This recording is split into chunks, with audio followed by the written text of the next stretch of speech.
භික්ෂූන් වහන්සේලාට මෙහෙම දේශනා කළා. දැන් භික්ෂූන් වහන්සේලාට තියෙන ලොකුම වැරදි තමයි පරාජිකාපත්තිය.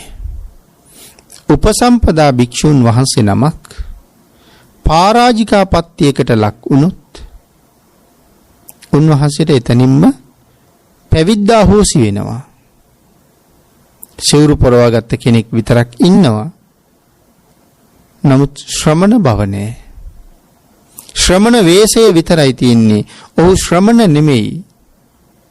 පරාජිකාවටපත් වෙනවා කියලා කියන්නේ ඒකයි. ඉතින් සතර පරාජිකාවන් පිළිබඳව ධර්ම ශ්‍රවණය කරන නිසා ඔබට හොඳ අවබෝධයක් තියෙනවා. බොහොම කෙටියෙන් මතක් කළොත් භික්ෂූන් වහන්සේ නමකට උපසම්පදා භික්ෂුවකට කායික සංසර්ගය කාම සේවනය සිදු කළොත් මේ පරාජිකා තත්ත්වයටපත් වෙනවා.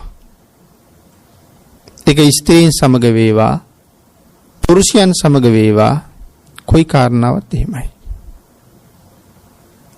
ඊළඟ දෙවණියට සඳහන් කළා හොරකම් කිරීම.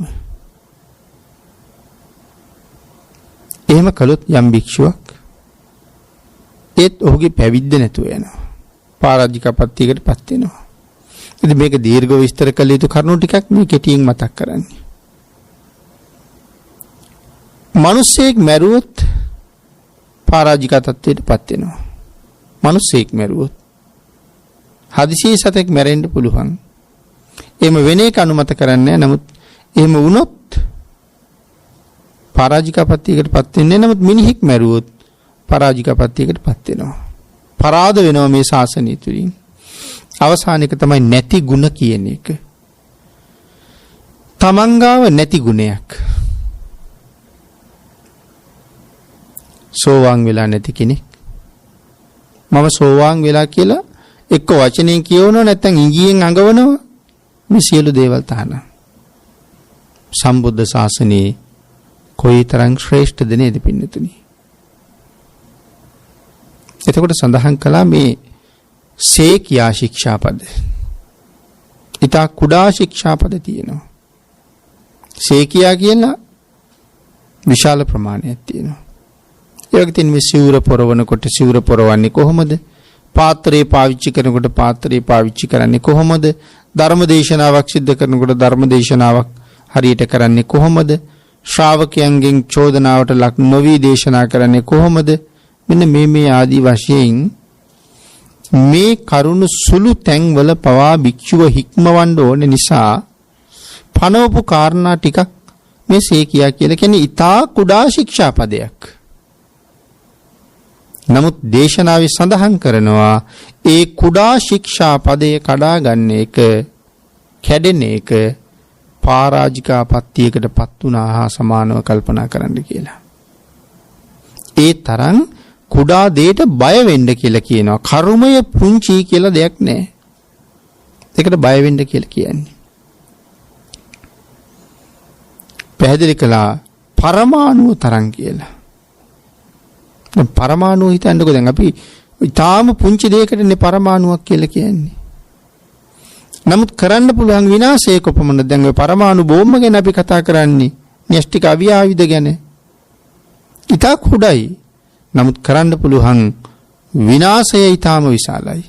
අකුසලයක් ඒ වගේ තමයි කුඩායි කියලාත් හරින්න නම් එපා.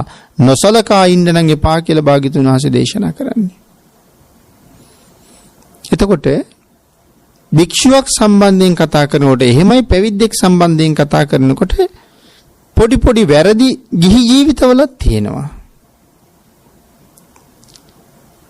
සමහරවිට වැඩි හිටියෙකුට කතා කරන හැටි දන්නේ. වැඩි හිටියෙක් ළඟ වාඩි වෙලා ඉන්න හැටි දන්නේ. ගුරුවරයා ළඟ කටයුතු කරන හැටි සමහර හුඟක් අය දන්නේ. මව්පියෝ එක්ක කටයුතු කරන හැටි හුඟක් අය කොහොමත් දන්නේ නැති තරම් වර්තමානයේ. ඒ නිසා රැස් කරගන්නවා විශාල අකුසලයක්. සමහරවිට පුංචි පුංචි ක්‍රියාවන්ගෙන් ඒක දකින්න කියලා කිව්වා ආනන්තරීය කර්මයක් වාගේ කියලා.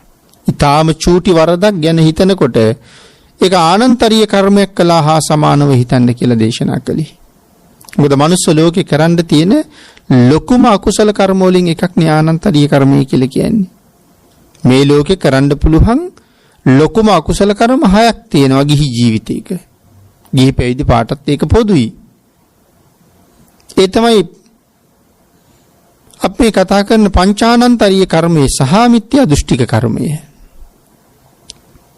එතකොට අපි අතින් කෙරෙන ඊටා කුඩා වරද ආනන්තරීය කර්මයක් කළා හා සමානව දකින්න කියලා කියන්නේ.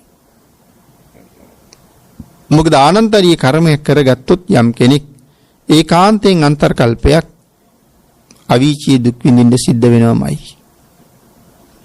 ඒකෙන් බේරගන්න කෙනෙක් නෑ, අතරක් නෑ, හුස්ම යනකොටම අවීචියට. ඒ තරම් භයානක අකුසල කර්ම සමුදායක් තියෙනවා. නමුත් සඳහන් කළා ඊටාම කුඩා සුළු වරද මේ මහ වරදක් වගේ දකින්න කියලා. මහ වරදකට යම්සේ බයයිද සුළු වරදටත් ඒ විදිහටම බය වෙන්න කියලා කියන්නේ.